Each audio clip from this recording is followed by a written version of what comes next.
That's a question about President Trump and Brexit. I read this out before. The mistake. Nick actually is asking this question now, so here it is. Here he is. Hello, I'm Nick Simon from Nottingham.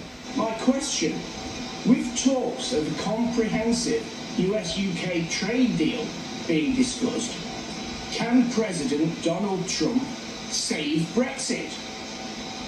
Can he save Brexit? Interesting. I mean, it does feel like it's being dragged back into the consciousness in a way that everyone hoped it wouldn't, regardless of what side you were on. I mean, we thought we'd put this to bed a little bit, but now, here we are again.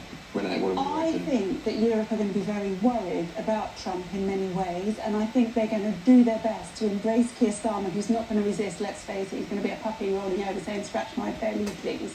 And they're going to try and pull us so far in that Trump can't pull us back out. But if we're sensible, we'll let him.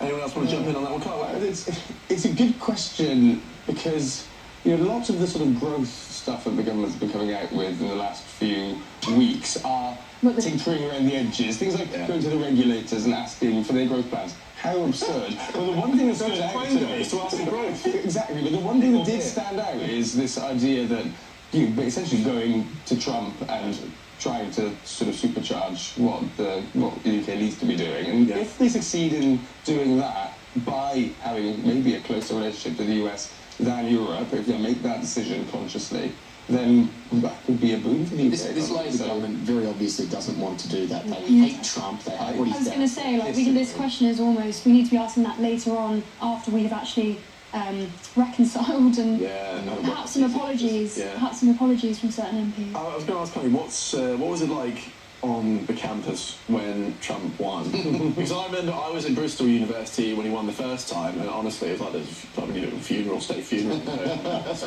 Yeah, I wasn't there, but from what I was told, the bar that was streaming the election was very quiet, and there was only like one table celebrating, and they were getting some very odd looks. Well, good on him. It sounds like a good table. You know, at least having a bit of fun, right? He wanted to be there, that was You know what, I'm actually going to be on Monday, we're hoping for GB News to be at at the Republican Overseas event celebrating, you know, they're going to be celebrating at least the inauguration, watching it live. So that'll be interesting to see what that's like. It's like 4 or 5 o'clock our times, it's not actually that bad, you know. We can watch it and see how it all goes down. Right, well, I need more beer actually, but I'm going to read out a couple more on my, it's not very professional, but it's the extra